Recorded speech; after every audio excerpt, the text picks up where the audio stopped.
على الآيات والذكر وفي فيض من العطر هنا رمضان مدرسة تنير مآثر الفكر على الآيات والذكر وفي فيض من العطر প্রিয় ভাই ও বোনেরা, বরকতময় মাস রমাদান আমাদের সামনে এসে উপস্থিত হয়েছে।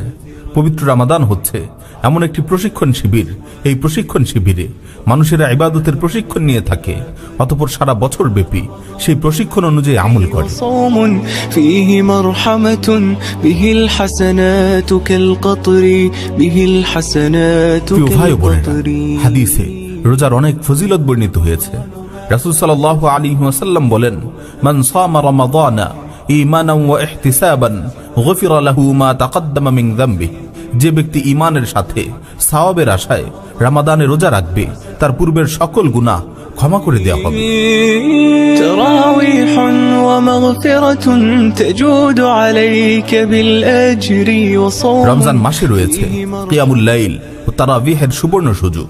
রাসূল সাল্লাল্লাহু আলাইহি ওয়াসাল্লাম বলেছেন, মান কামা ফি রমাদানা ঈমানান ওয়া ইহতিসাবান গুফিরা লাহু মা তাকদ্দামা মিন যামবি।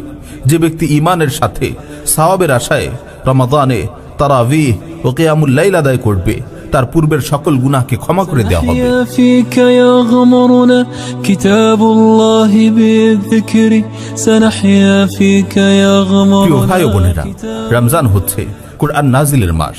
আল্লাহ তাআলা বলছেন, শাহরু রমাদানাল্লাযী উনজিলা ফীহিল কুরআন। রমজান হচ্ছে সেই মাস যেই মাসে কুরআন অবতীর্ণ হয়েছে। ইমাম জুহরি রাহিমাহুল্লাহ হাদিসের ইমাম হওয়া সত্ত্বেও রমাদান মাসে হাদিসের দর্শ থেকে অব্যাহতি নিতেন এবং সকল প্রকার ইলমি মজলিসগুলোকে বন্ধ করে দিয়ে কুরআন তেলাওয়াতে মনোনিবেশ করতেন। যখনই রমাদানের আগমন ঘটত, তখনই ইমাম আহমদ বিন হাম্বল রাহিমাহুল্লাহ কিতাবগুলোকে বন্ধ করে দিয়ে ঘোষণা করতেন, হাযা শাহরুল কুরআন, হাযা শাহরুল কুরআন। এটা কুরআন নাজিলের মাস, এটা কুরআন তিলাওয়াতের মাস, এটা কুরআন থেকে শিক্ষা নেয়ার মাস। رمضان يا شغفي من الإمساك للفطر ويا من ضم لي হাদিসের روحي মাঝে فتى রোজাদারদের ইফতার করানোর অনেক ফজিলত বর্ণিত হয়েছে। রাসূল সাল্লাল্লাহু আলাইহি ওয়াসাল্লাম বলেন, মান ফাত্তারা সাইমান কানা লাহু মিসলু আজরি গায়রা আন্নাহু লা ইয়ানকুসু মিন আজরি সাইমি শাইআ। যে ব্যক্তি কোন রোজাদারকে ইফতার করাবে, সে ওই রোজাদারের সমপরিমাণ সওয়াব পাবে, তবে রোজাদার ব্যক্তির সওয়াবের মাঝে কোনো ধরনের কমবেশ করা হবে না। يا رمضان مفتاح ودرب جاد بالخير يعانقنا فيمنحنا রমাদান হচ্ছে দান সাদাকার মাস। রমাদান হচ্ছে শাহরুল মুওয়াসাত তথা সহমর্মিতার মাস। রমাদান হচ্ছে একে অপরের সাথে সুখ দুঃখ ভাগাভাগি করার মাস। এই মাসে দানের অনেক ফজিলত রয়েছে। হাদিসে বর্ণিত হয়েছে, রাসূল সাল্লাল্লাহু আলাইহি ওয়াসাল্লামকে জিজ্ঞেস করা হলো, আইয়ুস সাদাকাতি আফদল ইয়া রাসূলুল্লাহ, সর্বোত্তম সাদাকা কোনটি? রাসূল সাল্লাল্লাহু আলাইহি ওয়াসাল্লাম জবাব দিলেন, সাদাকাতুন ফি রমাদান। রমাদানের সাদাকা হচ্ছে সর্বোত্তম সাদাকা। সাদাকাতুন ফি রমাদান, রমাদানের সাদাকা হচ্ছে সর্বোত্তম সাদাকা। يعانقنا فيمنحنا جمالا مشرقا يسري جمالا مشرقا يسري রমাদানে রয়েছে ইতিকাফের সুবর্ণ সুযোগ।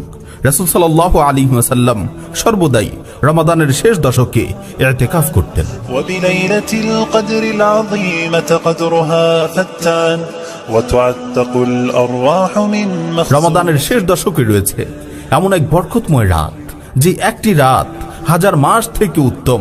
আল্লাহ তাআলা ঘোষণা করছেন, লাইলাতুল কদরি খায়রুম মিন আলফি শাহর। লাইলাতুল কদর হচ্ছে হাজার মাস থেকে উত্তম।